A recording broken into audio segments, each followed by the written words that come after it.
සාදරයෙන් පිළිගන්නවා EduFM YouTube channel එක. මේ වීඩියෝ එකේ අපි කතා කරන්න යන්නේ ශ්‍රී ලාංකේය ගුවන්විදුලි සහ රූපවාහිනී විකාශකයෙකු, ගීත රචකයෙකු මෙන්ම ශ්‍රී ලංකා ගුවන්විදුලි ඉතිහාසයේ කැපී පෙනෙන චරිතයක් වූ ප්‍රේමකීර්තිද අල්විස් මහතා ගැන. ඉතින් මේ වීඩියෝ එකේ අන්තිම තත්පරය වෙනකන් රැඳිලා ඉන්න කියලා මතක් කරන ගමන් අපි යනවා වීඩියෝ එකට. සමරවීර මුදලිගේ දොන් ප්‍රේමකීර්තිද අල්විස් 1947 ජූනි 3 වන දින කොළඹ ද සොයිසා මහරෝහලේදී උපත ලබා තිබෙනවා. ඔහුගේ මව අමරාදි ගුණතිලක වූ අතර පියා සමරවීර මුදලිගේ දොන් සයිමන් ද අල්විස් වූ. 5 වන ශ්‍රේණියේදී මාලිගාකන්ද මහාවිද්‍යාලයෙන් ඉගෙනුම ලැබූ ප්‍රේමකීර්ති ශිෂ්ටත්වයෙන් පසු කොළඹ ආනන්ද විද්‍යාලයට ඇතුළත් වෙනවා. මොහු විද්‍යාලීය වාර්ෂික සංග්‍රහය වූ ආනන්ද සංග්‍රහයේ සංස්කාරක මෙන්ම බෞද්ධ ශිෂ්ට සමිති සම්මේලනයේ ධම්ම ජයන්ති සංග්‍රහයේ තම සංස්කාරක යන තනතුරුද දරා තිබෙනවා. 1961 දී ප්‍රේමකීර්ති රේඩියෝ සිලෝන්හි ගායකයන් තෝරා ගැනීමේ පරීක්ෂණයකට ඇතුළත් වෙනවා. මොහු මේ අසමත් වෙනවා. කෙසේ වෙතත් ඔහුගේ කතන හැකියාවන් නිසා කරුණාරත්න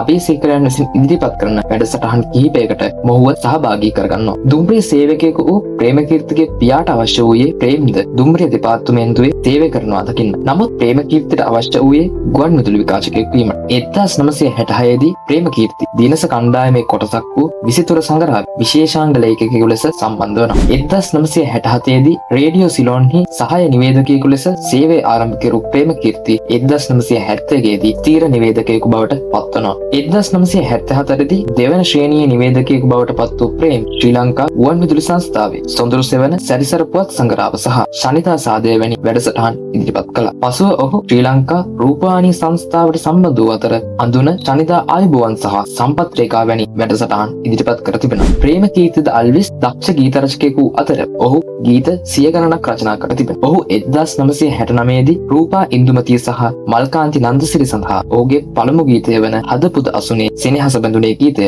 රචනය කොට තිබෙනවා. එම වසරේම ඔහු KW පෙරේරා මහතා විසින් අධ්‍යක්ෂණය කරන ලද චිත්‍රපටයක් වන ලොකුම හිනාව සඳහා ඔහුගේ පළමු චිත්‍රපට ගීතය වන පරණ කෝට් ගීතය රචනා කොට තිබෙනවා. ප්‍රේමකීර්තිද අල්විස් මහතා චිත්‍රපට සඳහා ගීත 150කට වැඩි ගණනක් රචනා කොට තිබෙනවා. ඔහු මොහිදින් බේක්, මාල්නී බුලත් සිංහල, මිල්ටන් මල්ලවාරච්චි, මිල්ටන් පෙරේරා, මර්වින් පෙරේරා, වික්ටර් රත්නායක, ෆ්‍රෙඩී සිල්වා සහ ප්‍රියා සූරියසේන ඇතුළු ගායක ගායිකාවන් රැසකට ගීත ලියා දී තිබෙනවා. ඔහුගේ ජනප්‍රිය ගීත අතරට තනිතරුවේ ආදරණීය නේරංජනා, ආදරේ රන්බිගුන්, එදා රෑ, කුරුල්ලන්ට ගී ගයන්න, මේ නගරය, සඳ මිදුලට එනවා, මිනිසකු පිට නැගි අසරුවකි, ආරුන් මාමා වැනි ගීත ඇතුළත් වෙනවා. ප්‍රේමකීර්ති අල්විස් දෙවරක් විවාහ වී ඇති අතර දයාද අල්විස් සමග විවාහයෙන් සුරංගීද අල්විස් නැමැති දියණියක්, නිර්මලාද අල්විස් සමග විවාහයෙන් පූර්ණ සම්පත් නැමැති පුතෙක්ද සිටිනවා. කෙසේ වෙතත් ප්‍රේමකීර්තිගේ ජනප්‍රියත්වය සහ එඩිතර බව නිසා ඔහුට බොහෝ තරහකාරයන් සිටියා. ඔහු කිසිසේත්ම තවත් කෙනෙකුගේ අතකොළුවක් වූයේ නැහැ. මේ නිසාම ප්‍රේමකීර්තිද අල්විස් මහතාව කීපවරක්ම වැඩ තහනමකට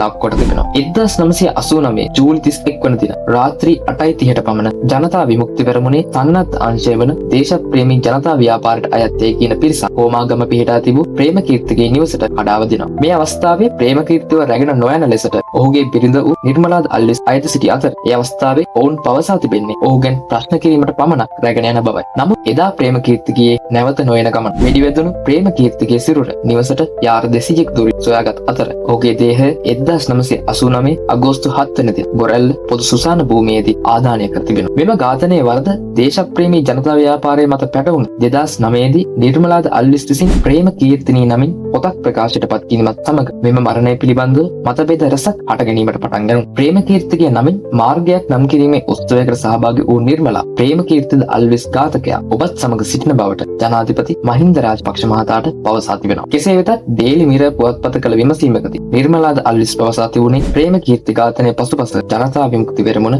නොමැති බවට ඇය ළඟ සාක්ෂි ඇති බව. ඉතින් මේ තමයි ලංකාවේ ඉතා ජනප්‍රියත්වයට පත් වූ ඒ වගේම මිනිසුන් ආදරය කෙරූ මාධ්‍යවේදියෙක් වූ ප්‍රේමකීර්තිද අල්විස් මහතාගේ කතාව. ඉතින් ඔය කට්ටිය මොකද හිතන්නේ වීඩියෝ එක ගැන? පහලින් කමෙන්ට් එකක් දාගෙන යන්න. ඒ වගේම වීඩියෝ එක හොඳ නම් channel එක subscribe කරලා වීඩියෝ එකට like එකක් දාන්න. එහෙනම් තවත් අලුත් වීඩියෝ එකකින් හම්බෙමු.